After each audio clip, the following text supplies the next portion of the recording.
جب ہم سارا دن کام کر کے رات کو اپنے بستر پر لیٹتے ہیں تو فوراً نیند آ جاتی ہے، یا پھر لیٹ کر اپنے موبائل فونز میں سوشل میڈیا کا بے مقصد استعمال کرتے ہیں، جس سے ہماری نیند میں خلل پیدا ہوتی ہے اور ہم وہ رات بے چینی میں گزارتے ہیں۔ ہم مسلمانوں کے لیے یہ ضروری ہے کہ سوتے وقت اللہ کا نام پڑھ کر سوئیں، اور جب ہم قرآن پاک کی سب سے طاقتور آیت یعنی آیت الکرسی پڑھ کر سوتے ہیں تو اللہ ہماری حفاظت کے لیے ایک فرشتہ بھیجتا ہے جو برے خوابوں اور تمام برائیوں سے پوری رات ہماری حفاظت کرتا ہے، اور ہم پوری رات اللہ کی حفاظت میں سکون کی نیند سوتے ہیں۔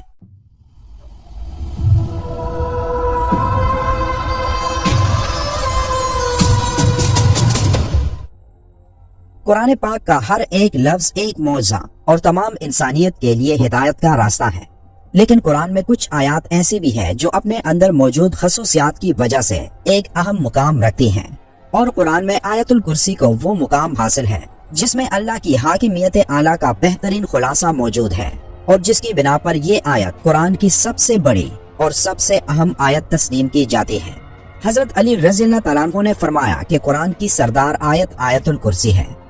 جب ہم اس آیت میں موجود مقصد کو تلاش کرتے ہیں تو ہمیں معلوم ہوتا ہے کہ اللہ نے ہم پر کتنی نعمتیں نازل کی ہیں، تو ہمیں اللہ کے سامنے سجدہ کر کے اس کا شکر ادا کرنا چاہیے۔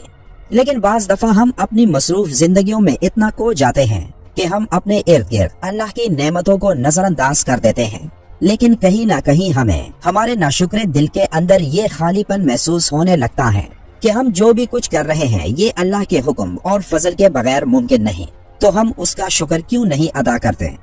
اگر کہیں یہ تمام نعمتیں اللہ ہم سے واپس لے لے تو تب ہمارا کیا حال ہوگا؟ یہ سوال جب کسی کے ذہن میں آتا ہے تو وہ اللہ کی ان تمام نعمتوں کا شکر گزار بن جاتا ہے۔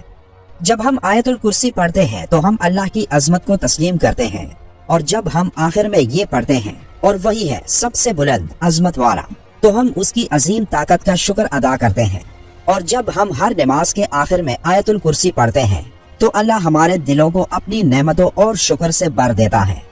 حدیث پاک میں آیت الکرسی کو قرآن کی سب سے افضل آیت قرار دیا گیا۔ بچپن سے لے کر اب تک دن میں کئی مرتبہ ہم اسے پڑھتے ہیں، گھر سے نکلتے وقت، گھر داخل ہوتے وقت، سفر میں، کسی بھی مشکل یا مصیبت میں، لیکن اکثر اوقات اس کے معنی سے ناواقف ہوتے ہیں۔ حدیث پاک کے مطابق ہر فرض نماز کے بعد اسے پڑھنے سے جنت میں داخلے کی ضمانت ہے۔ جو شخص اسے صبح پڑھے شام تک اللہ کی حفاظت میں رہتا ہے، اور شام کو پڑھنے والا صبح تک حفاظت الہی میں رہتا ہے۔ روایات میں ہے کہ اس اکیلی آیت مبارکہ کے نزول کے وقت 30,000 فرشتے اور بعض روایات کے مطابق 70,000 فرشتے اترے تھے، جس سے اس کی شان ظاہر ہوتی ہے۔ حدیث پاک میں ہے کہ نبی صلی اللہ علیہ وآلہ وسلم نے فرمایا، معراج کی رات مجھے 3 نور دکھائی دیے۔ پوچھنے پر پتہ چلا کہ ایک آیت الکرسی، دوسرا سورہ یاسین اور تیسرا سورہ اخلاص کا نور ہے۔ میں نے جب آیت الکرسی کے ثواب کے متعلق سوال کیا تو اللہ نے کہا جو اس کا پڑھنے والا ہوگا وہ میری ضرور زیارت کرے گا، خواہ ایک ہی بار تلاوت کی ہو۔